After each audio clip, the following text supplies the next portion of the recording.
Lecture 20 हुआ। क्या चल रहा है? Differential equation. यही चल रहा था, डिफरेंशियल इक्वेशन। इस डिफरेंशियल इक्वेशन में चल रहा था problem on Charpit's method. Charpit's method पर प्रॉब्लम चल रहा था, यही ना था? तो पिछले क्लास में दो प्रॉब्लम लिखे थे, दो क्वेश्चन लिखे थे, और वह दो क्वेश्चन को स्टार्टअप किए थे सॉल्व करना, बट कुछ टेक्निकल प्रॉब्लम के कारण मोबाइल से वीडियो कटअप हो गया। ठीक है, वीडियो तो कटअप हो गया, लेकिन मेरा ध्यान नहीं गया कि वीडियो नहीं रिकॉर्ड हो रहा है, और हम आगे पढ़ाते चले गए थे। हम तो पूरा पढ़ा चुके, क्वेश्चन को सॉल्व भी किए, और देखे तो जा वीडियो तो रिकॉर्ड नहीं हुआ, वीडियो कटअप हो चुका था। थोड़ा प्रॉब्लम था मोबाइल में डाटा का, इसके कारण तो वह क्वेश्चन अधूरा रह गया। बट सेम वर्किंग रूल के साथ आप बढ़ेंगे जब, तो वह क्वेश्चन भी सॉल्व हो जाएगा, खुद से ऑटोमेटिक ही हो जाएगा। तो पहले आप सॉल्व करेंगे, कोशिश करेंगे सॉल्व करने का। जो क्वेश्चन कल दिया गया था वह बोर्ड पर लिखा हुआ क्वेश्चन है, वह आपके पास दिखाई दे रहा होगा, जो 17 और 19 में पूछा था क्वेश्चन। ठीक है, एक और क्वेश्चन लिख दे रहे हैं, इसको भी आप बनाएंगे using Charpit's method solve. Charpit's method का यूज करके और इस प्रॉब्लम को भी सॉल्व करने की कोशिश करेंगे, खुद से सॉल्व हो ही जाएगा। जैसा वर्किंग रूल के साथ जैसा है उसी हिसाब से बढ़ते चले जाएंगे, तो यह भी क्वेश्चन क्या हो जाएगा, सॉल्व हो जाएगा। Twice Z X minus P X square minus twice Q X Y plus P Q is equal to 0। यह बी यू 11-23 में पूछा हुआ है, 2023 का पूछा हुआ क्वेश्चन।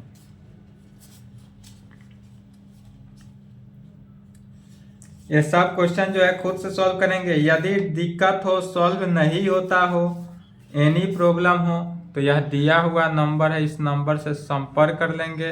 अदरवाइज यूट्यूब पे कमेंट करेंगे, आपका हर कमेंट का जवाब दिया जाएगा।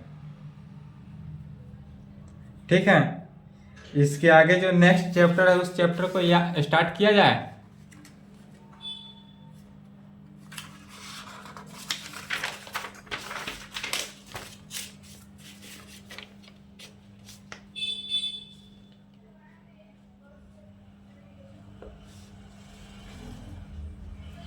एग्जाम में न्यू भी प्रॉब्लम दे तो भी सॉल्व करके आना है, छोड़ कर नहीं आना है।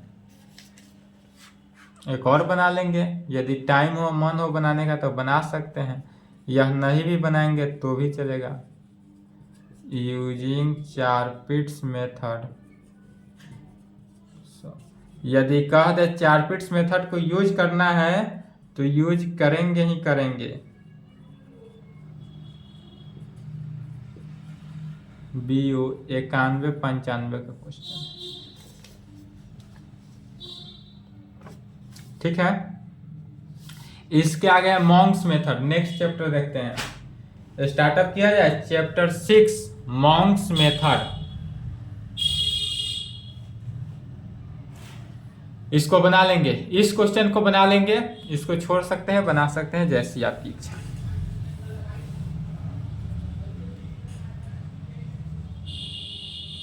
नेक्स्ट चैप्टर है चैप्टर 6, कौन सा? Monks method.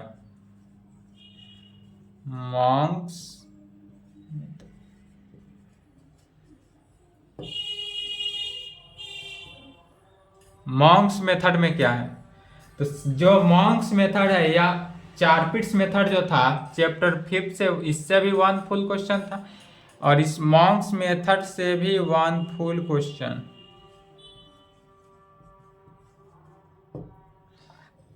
मॉन्क्स मेथड से भी कितना? 1 फुल क्वेश्चन आता है।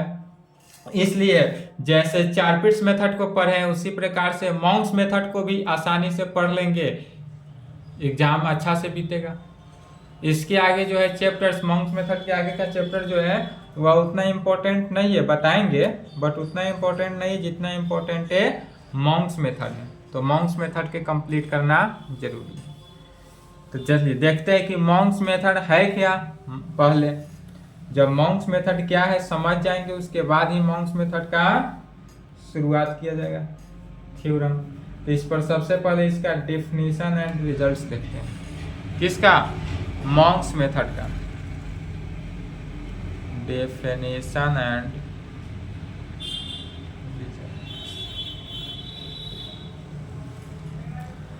मॉन्क्स मेथड पे डेफिनेशन एंड रिजल्ट देखते हैं।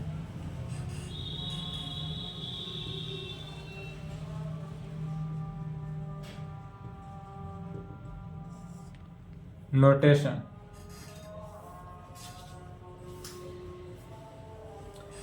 इफ यदि हमारे पास ऐसा हो, कैसा? z is equal to function जो है एक्स वाई में हो, लेफ्ट साइड z कंटेन करता हो, right side X Y contain करता हो, तो फंक्शन एक्स वाई जेड में सॉरी एक्स वाई में हो, z is equal to function X Y में कंटेन करे, देन वी डिनोट। तब इसको हम कैसे डिनोट करते हैं सो समझते हैं। तो p पहला टर्म में p इज इक्वल टू हम क्या डिनोट करेंगे? Del Z by X. इस z को x के रेस्पेक्ट में पार्शियल डिफरेंशिएट करते हैं। तो जब z को x के रेस्पेक्ट में पार्शियल डिफरेंशिएट किए तो वह क्या हो जाएगा? Small p। यदि इस z को हम y के रेस्पेक्ट में पार्शियल डेरिवेटिव करते हैं तो यह क्या हो जाता है? q हो जाता है। तो q is equal to del Z by del Y. इस z को क्या किए? y के रेस्पेक्ट में पार्शियल डेरिवेटिव किए तो यह del Z by del Y हो। यदि हम x को 2 टाइम डिफरेंशिएट कर दे तो r इज इक्वल टू हो जाता है del two Z by del X square. ये सबको याद रखना है। p का वैल्यू del Z by del X, q का वैल्यू del Z by del Y, r is equal to del two Z by del X square. s का वैल्यू क्या आ जाएगा? Del two Z by del X into del Y. Del two Z by del X into del Y का है, या नहीं तो del two Z by del X का है। दोनों में से दोनों सही है। पहले x के रेस्पेक्ट में पार्शियल डेरिवेटिव करे, फिर y के रेस्पेक्ट में करे, या पहले y के रेस्पेक्ट में करे बाद में x के रेस्पेक्ट में करे, रिजल्ट में कोई चेंजिंग नहीं होता है। जो रिजल्ट होगा सेम ही होगा। एंड पांचवा नंबर, ये चौथा हुआ, आर एस टी का वैल्यू। तो टी जो होगा वह del two Z by del Y square. यदि इस जेड को y के रेस्पेक्ट में 2 टाइम पार्शियल डेरिवेटिव किए तो इतना होगा। तो हर क्वेश्चन में या तो निकालना ही है। अभी वर्किंग रूल नहीं बताया जा रहा है, वर्किंग रूल आगे। यह सब यूज होगा, जितना भी थ्योरम होगा, वर्किंग रूल होगा, प्रॉब्लम होगा, सभी में यह वैल्यू का क्या होना है? यूज होना है।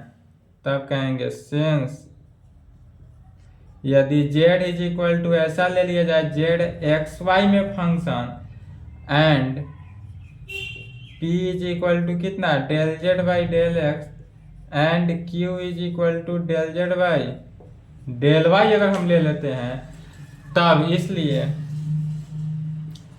p is equal to p into X Y and q is equal to q into X Y लेते हैं। या फंक्शन लिया जा रहा है एक्स वाई के टर्म में कंटेन करता हुआ। फिर तीसरा में चूंकि p is equal to p X Y के टर्म में यदि हम कंटेन करते हैं, इसलिए क्या कहेंगे? dp is equal to del p by del X into D X plus del p by del Y into किस में? dy में। चूंकि p is equal to P X Y है, इसलिए dp इज इक्वल टू इतना। फिर p, या जो p का वैल्यू है, p का वैल्यू कितना है? Del Z by del X. तो p के जगह पर रखना है कितना? Del Z by del X के, इसलिए del p dp is equal to,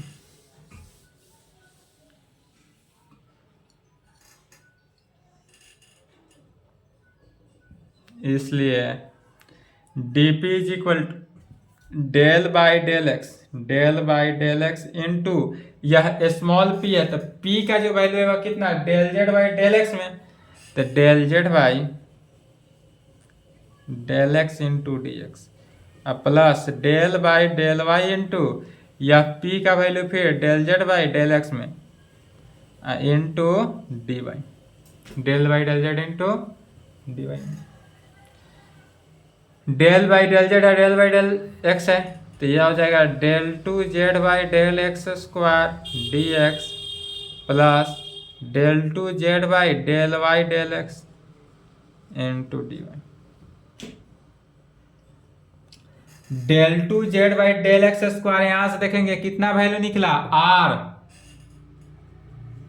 D X plus del two Z by del Y del X का वैल्यू यहां से एस, तो एस डी वाई यहां से निकलता है डीपी इज इक्वल टू,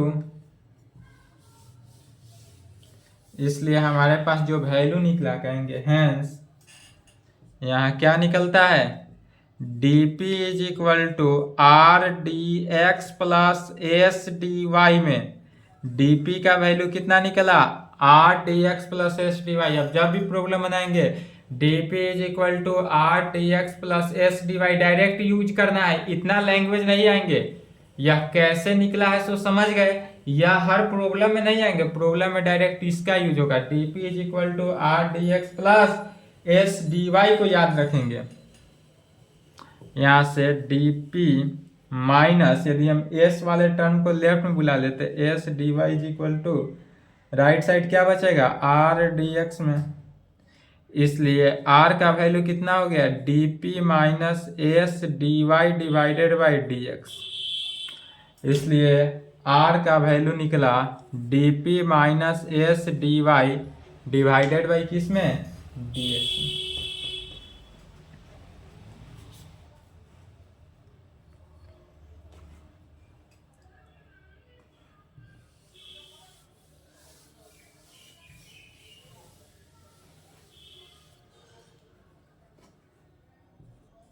चौथा नंबर, again since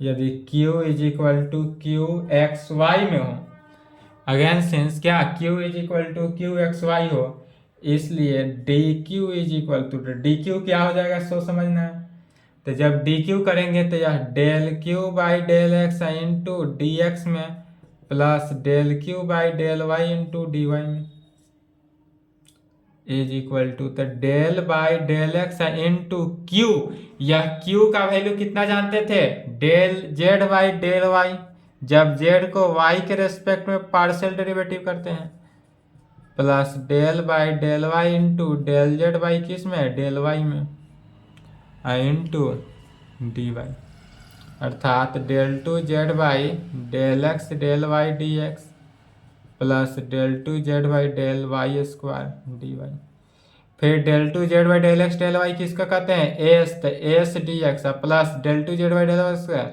T D Y, तो यह हो जाएगा टी डी वाई में, अर्थात यहां से वैल्यू निकला क्या हैंस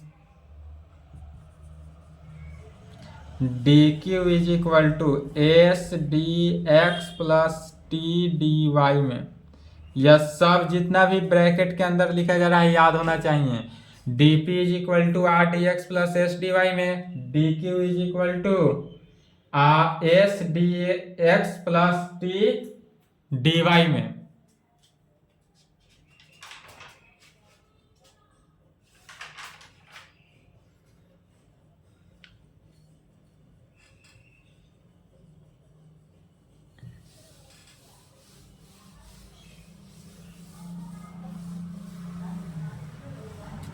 एस वाले टर्म को लेफ्ट साइड बुला लेते हैं, तो D Q minus S D X is equal to T D Y में, इसलिए टी का वैल्यू कितना हो गया, D Q minus S D X divided by D Y में, तो इसलिए टी इज इक्वल टू कितना निकला, D Q minus S D X divided by Y D Y. यह पूरा याद होना चाहिए, जितना भी ब्रैकेट के अंदर लिखा गया सभी का सभी क्या है, फॉर्मूला ही हुआ।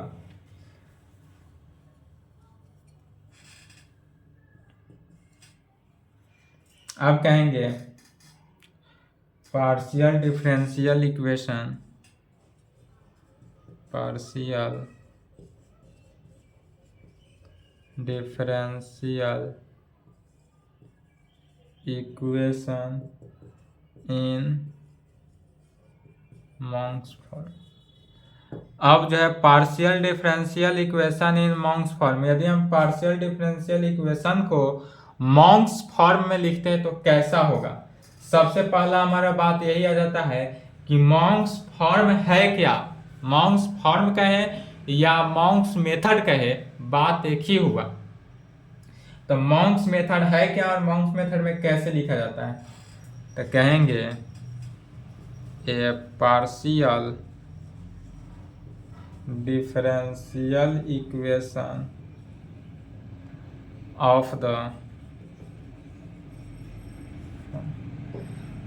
Partial differential equation of the form. यदि पार्शियल डिफरेंशियल इक्वेशन को फॉर्म को ऐसे लिखते हैं, ध्यान समझना है, कैपिटल आर स्मॉल आर, पूरा पहले लिखे कैपिटल आर के सफिक्स में small R plus capital S small S, capital S small S plus capital T small T plus capital T small T is equal to capital भी में। Monks method का form यही है, capital R लिखते हैं और यह आर कैपिटल आर का सफिक्स हुआ small R plus capital S का suffix small S plus capital T और कैपिटल टी का सफिक्स स्मॉल टी और इज इक्वल टू यह कैपिटल भी में होता है, जहां कैपिटल आर एस टी भी जो कैपिटल होगा यह सब के सब क्या है, फंक्शन है किसका, एक्स वाई जेड का। यह जितने भी आर एस टी है, आर एस टी भी, यह सब के सब क्या हो गया, function of X Y Z का। एंड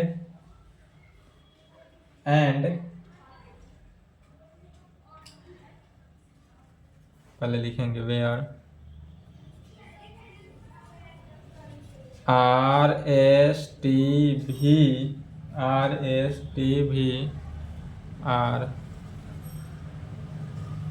फंक्शन ऑफ किसका, एक्स वाई जेड का, X Y Z P Q का भी, X Y Z P Q. Charpit's method में भी यही फंक्शंस था, X Y Z P Q, यहाँ भी X Y Z P Q रहेगा ही रहेगा, कंटेंट किया ही, और इसी का नाम पड़ जाता है is called, X Y Z P Q is called partial differential equation in Monge's form, is called partial differential equation in Monge's form. और यही हमारा हो गया partial differential equation in Monge's form. क्या हुआ, R R plus S S plus T T equal to भी। This type of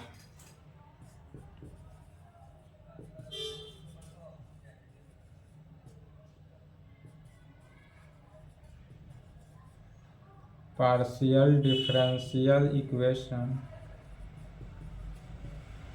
is solved by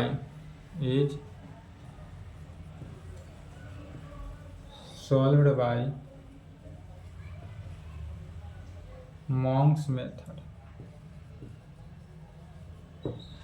क्या क्या गया, these types of partial differential equation is solved by Monks method। इसको Monks method के द्वारा solve किया जाता है। another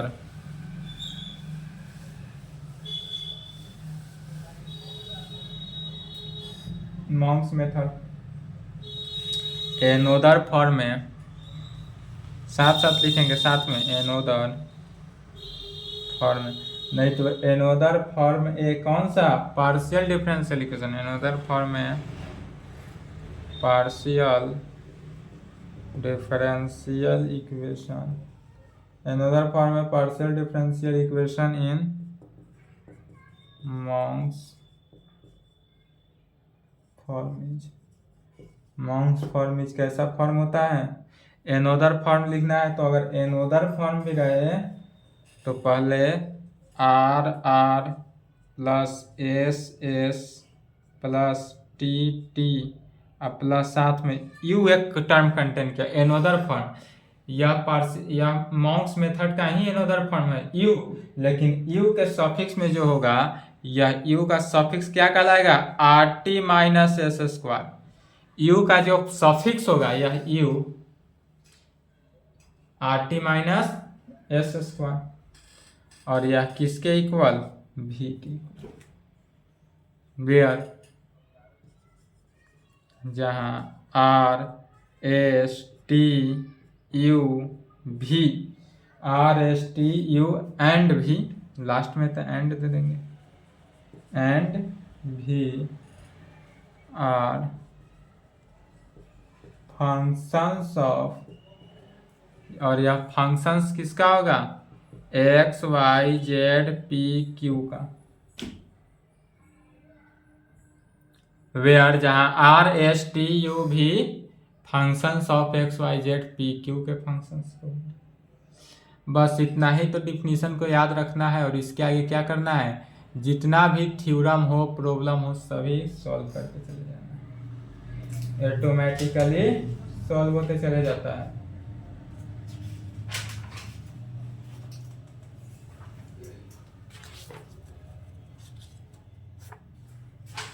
इसके आगे थ्योरम है, यह थ्योरम लॉन्ग है, चूंकि अभी स्टार्ट करेंगे तो 1 घंटा हो जाएगा वीडियो, इसलिए आज की क्लास को यहीं पे स्टॉप करते हैं।